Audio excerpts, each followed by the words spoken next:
Well, good day, my friends. It's your old pal Jordan the Lion. How are you all doing today? I hope you said great. Today we're coming to you from Springfield, Illinois. This is where Abraham Lincoln is buried, where he made his home, and where the train bringing his body made its last stop to bury him here.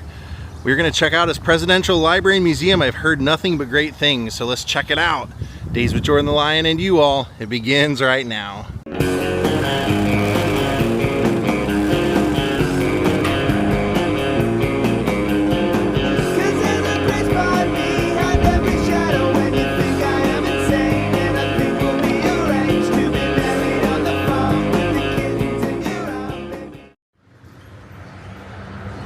Here we have a statue of Abraham Lincoln called the Greater Task.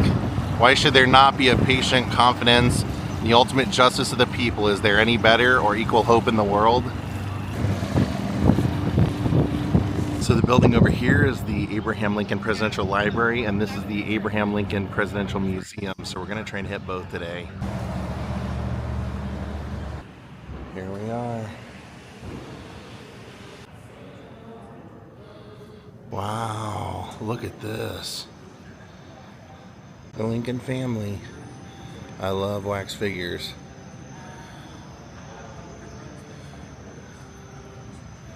There's little Tad,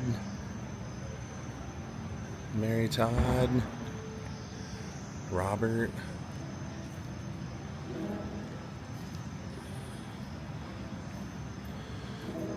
There's little Willie.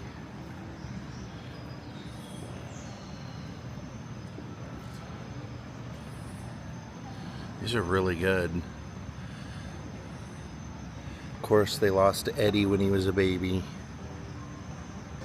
So now we're going to go into the log cabin experience, which this is really interesting. Abe is a young man reading Aesop's fables. What a life he led. He did a lot of things.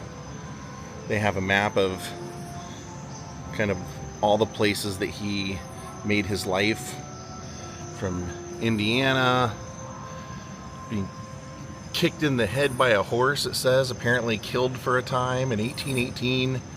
Abe's mother died. He carves pegs in her coffin. Then he almost drowned down here in 1816, and the family moved to Little Pigeon Creek. All kinds of interesting history. Briefly attends a log schoolhouse with his sister. His brother Thomas is born but dies in infancy. And down here in Hodgenville, Kentucky, he was born. So let's go on in.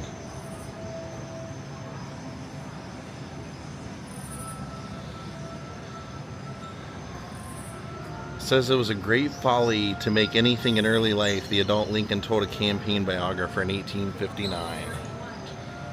Hi. Oh, neat. Here he is with his dog. There's a loft up there that the boys slept in. Everybody else. Oh, yeah, right up there. And you can see somebody's arm hanging down. And the pull-out bed. Yeah, the rope bed. Yeah, definitely a simpler time.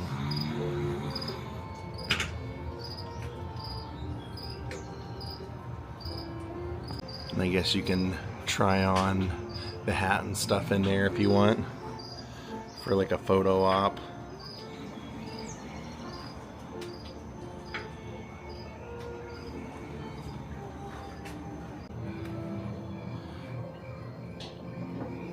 If you have any questions, Here they have a slave auction happening. Family being torn apart. Said, as I would not be a slave, so I would not be a master. This expresses my idea of democracy. Whatever differs from this, to the extent of the difference, is no democracy. Abraham Lincoln.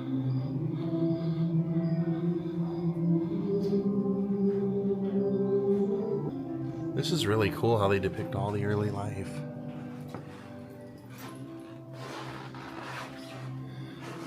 I wonder if this is Anne Rutledge. Because he certainly is looking at her in love. That was always kind of the rumor. One of his law partners spread after he passed that he went and interviewed a lot of people that Lincoln knew in his early life, and they kind of believed that he was in love with a woman named Anne Rutledge, and when she died, it kind of killed him. Had a hard time recovering. Yeah, it tells a story here. It said he took up residence in New Salem, settlement of about 30 families on the Sangamon River. Eager to prove and improve himself, Lincoln studied English, grammar, and mathematics, joined the local debating society in 1832, and ran unsuccessfully for the state legislature. It also says when the Black Hawk Indian War broke out, the gangling young man signed up for the militia. His election as captain foreshadowed greater things on the political front. In 1834, he won a legislative seat on his second try before leaving for nearby Springfield in 1837. Lincoln worked as a postmaster, a surveyor, and storekeeper. None of these jobs fulfilled his burning desire for advancement. One day he found himself on a woodpile with an open book in hand. He asked Lincoln what he was reading. The man walking by asked. "I'm not reading," Lincoln said. "I'm studying law." And he had found a vocation to sustain his true avocation, politics.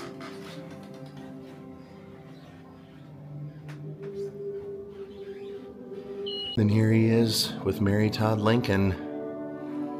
Said Mary led the conversation. Lincoln would listen and gaze on her as if drawn by some superior power.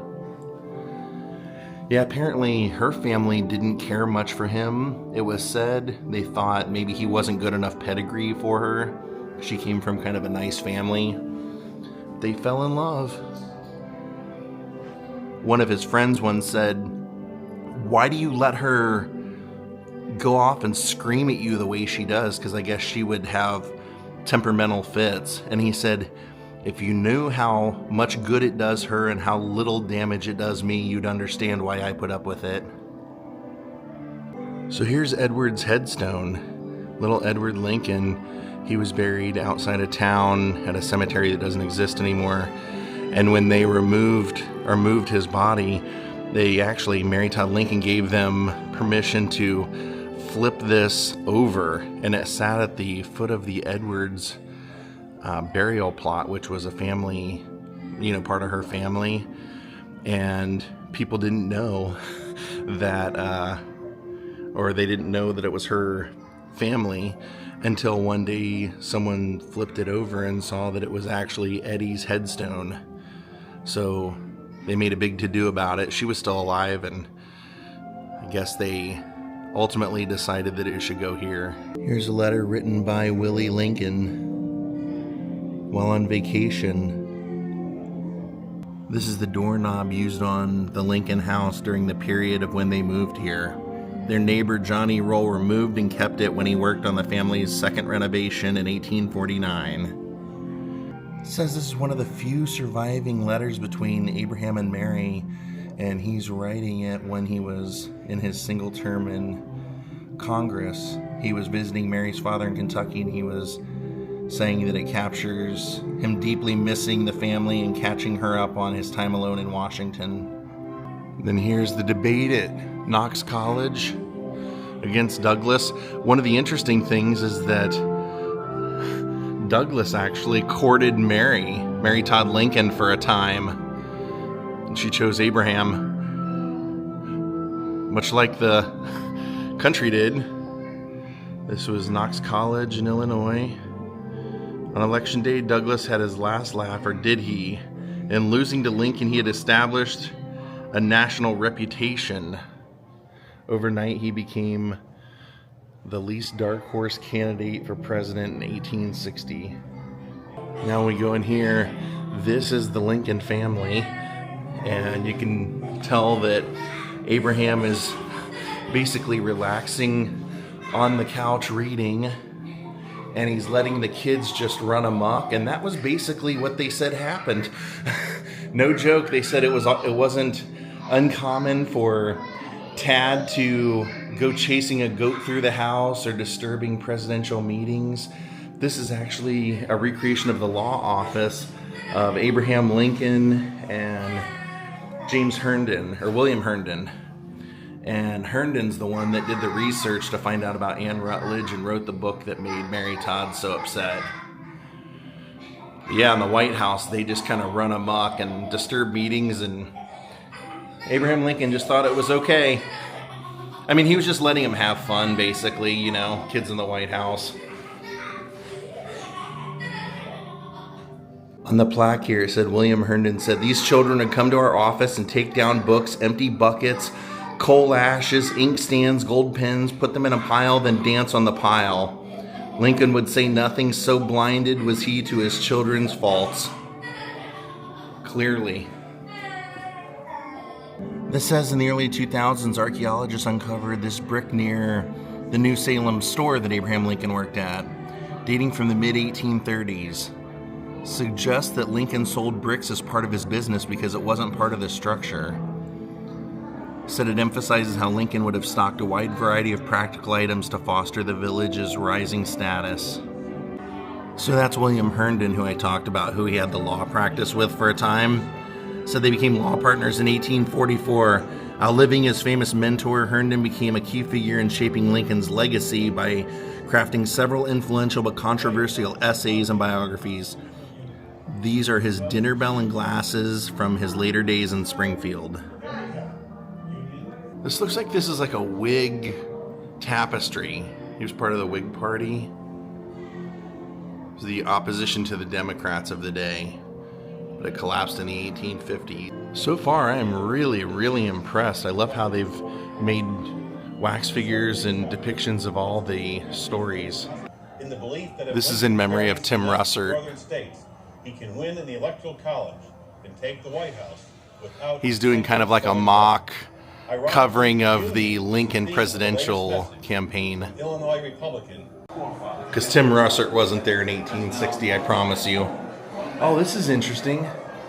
This is people watching Lincoln's farewell address from the Great Western Railroad Depot here that we started in front of. Wow, I love how they did this. You've got noise, you've got figures of people watching in front of you. I'm game. This is definitely a totally different experience than I've had at any other kind of presidential library, but I love it. Now we're going to go over here to the White House. And apparently they usually... Oh, he's here.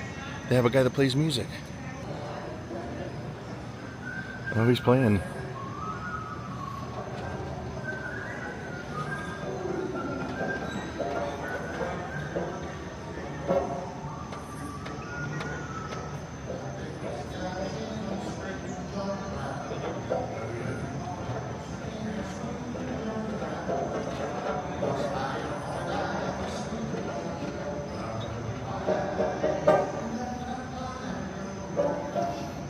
That's great.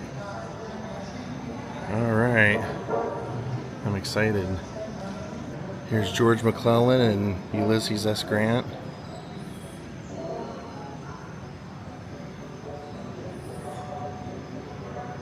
Who became the winner of the Civil War and also next president.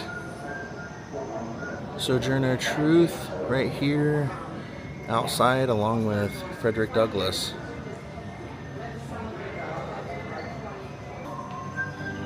Oh wow, look at this. Mary Todd Lincoln was known for liking to spend money, that's for sure. She liked the finer things in life. In fact, after Lincoln was assassinated, they gave her like a pittance to live on, and she went to Europe and said it wasn't enough and wanted more. People kind of went off on her in the press, saying like that she was out of touch with what normal Americans were living on. But look, they have a dress of Kate Chase, it says the daughter of Abraham Lincoln's Treasury Secretary, Salmon Chase. I wonder if these look like these are actual real dresses.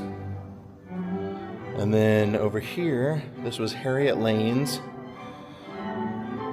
She was President James Buchanan's niece and political confidant. So these must be original dresses. It doesn't say. Mary Ellen McClellan, so she had to be General McClellan, who we saw outside. That would have been his wife.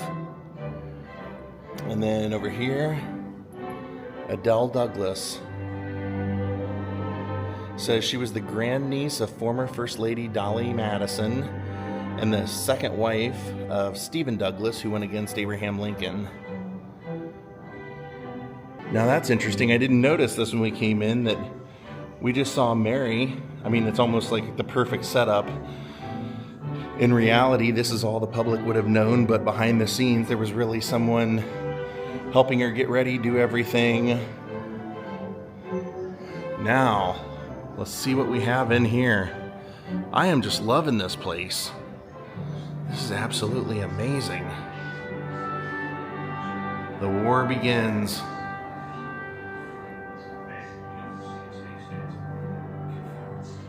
That's Fort Sumter, South Carolina. And then look at all the political cartoons and comics.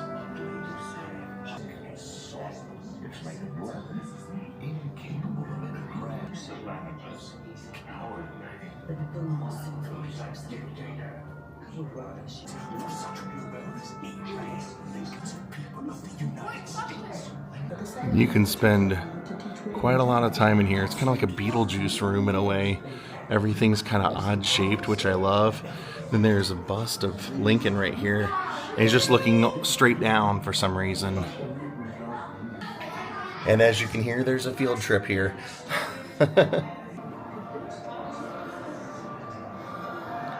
Oh no.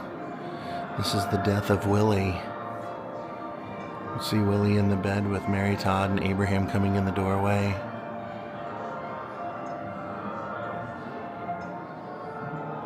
And there's Willie. And then, very appropriately, says the Lady in Black. Mary Todd Lincoln after burying her second son, or after the death of her second son. A sad time. She lost Eddie, now she lost Willie. And soon, the unthinkable, losing her husband.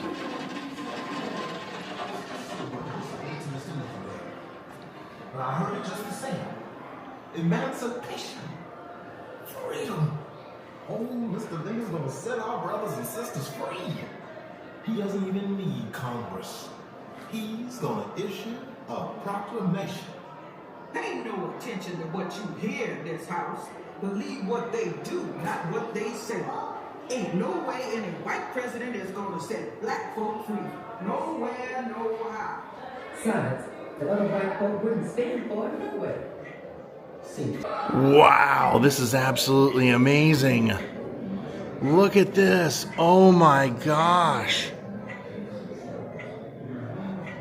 This guy's kind of in distress, but Attorney General Edward Bates, they have each one identified right here with Salmon Chase. He's the one whose daughter's dress we just saw. William Seward right here, Secretary of State, and then of course Abraham Lincoln presiding over the whole meeting. That is awesome. Well done, absolutely well done, library, with the painting of Andrew Jackson up on the wall. And these are maps of Virginia, Maryland, Delaware, and Eastern Tennessee. They have maps all over the place.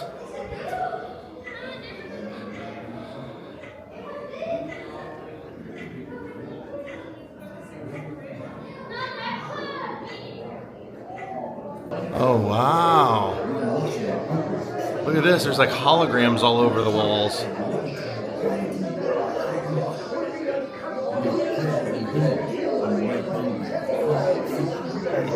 Is this the animatronic I've heard about? I'm hoping. This is the Emancipation Proclamation. And now, with this document, you can begin to put it. Nope, this is not the animatronic I've heard about. But this is a really amazing scene. I think it's very powerful. Chance to restore the union still exists.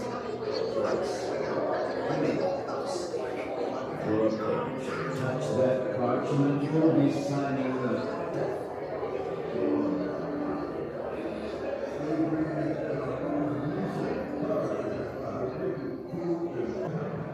These are soldier uniforms. And they actually have the name of the soldier that they belong to. A lot of them I've never heard of. But it's very interesting to see the uniforms. Would have been the Union, obviously.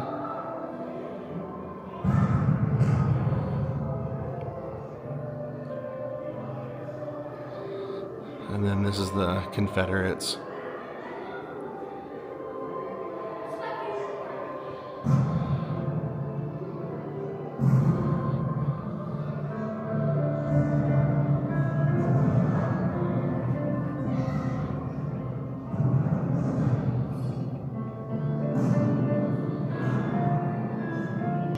The Civil War Gallery.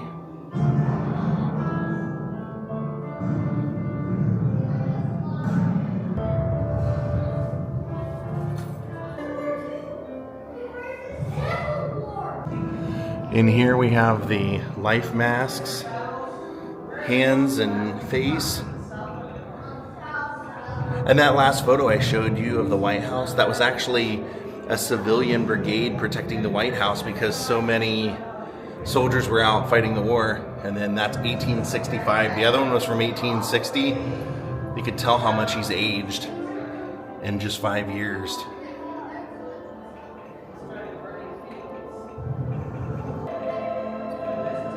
That's Lincoln receiving telegraphs about the war progress. Wow. Look at this piece.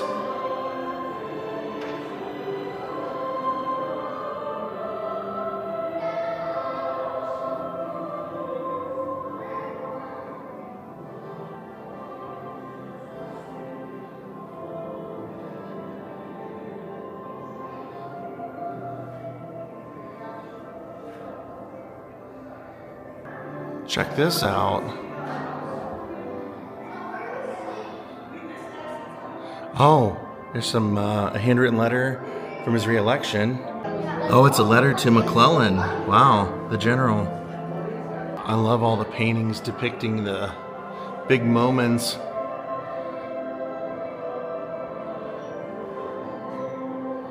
This is the second inauguration. This is Lincoln visiting Richmond.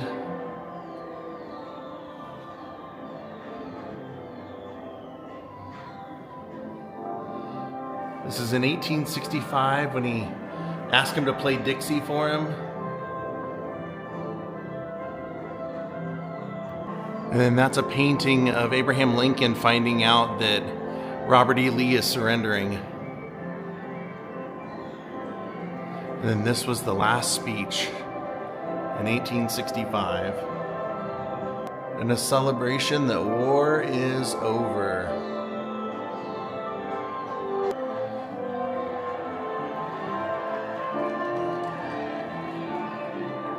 Ford's Theater. I have been there. That is a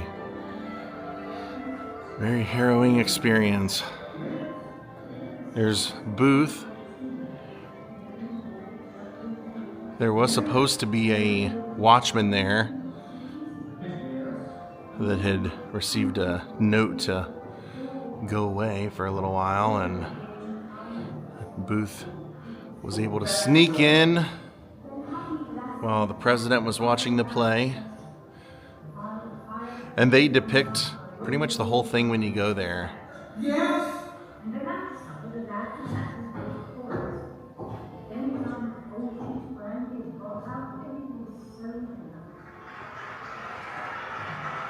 And they did in fact have that picture of George Washington between them while they were watching.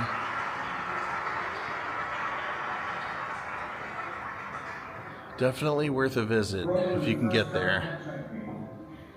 And if you can't, watch my video.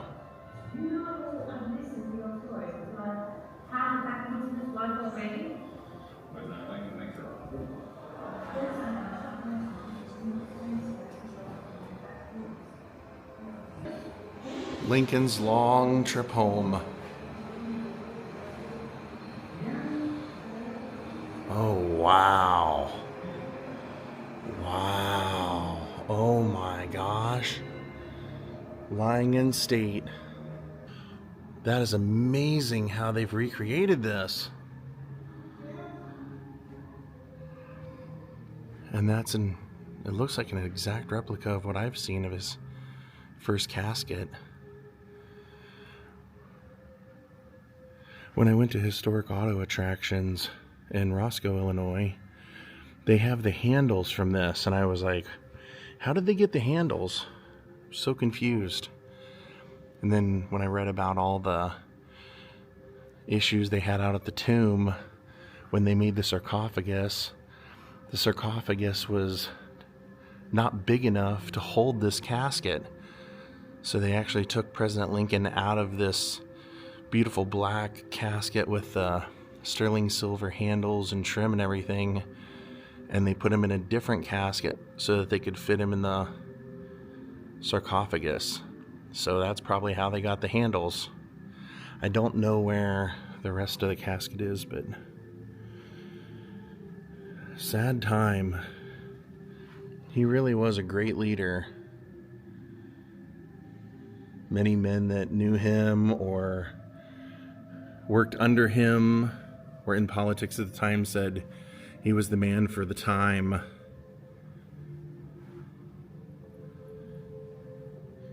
He had that greatness.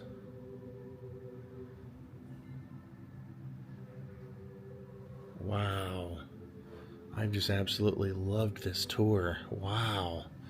There's the tomb, which is here in Springfield, and they did a whole vlog about that recently.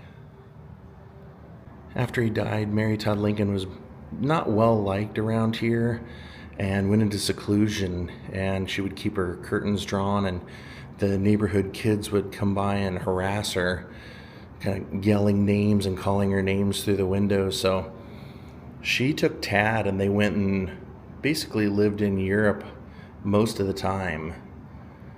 And then Tad, one of their trips when he came back, he passed away. Over here, this is interesting, an artifact of theirs. Said when we tell Mary Todd Lincoln's story, we tend to focus on her relationship with her husband and the immense trauma. Yet Mary lived a full life and had varied interests, especially in the arts. These were Mary's artifacts, and it says the books are the works of Washington Irving, including the Legend of Sleepy Hollow. The music box was a gift for her sister Frances Wallace. And then there's like a little autograph right here of Mary Todd Lincoln it's dated 1860. Now let's see what's in this special gallery. So this is Mary talking about coping with loss for the rest of her life, having lost 2 sons before the time in the White House ended, then losing Abe, then after that losing Tad. She pretty much wore black all the time. They said this was her ring that she used to wear. Symbol of loss. Wow, this is neat. This letter is Lincoln's letter agreeing to run again. That's amazing. Run for office again. So this chair comes from the Edwards house, and they were a very prominent family here in town, and that's where they claim at their house that Abe and Mary Todd would have first met. What a great man.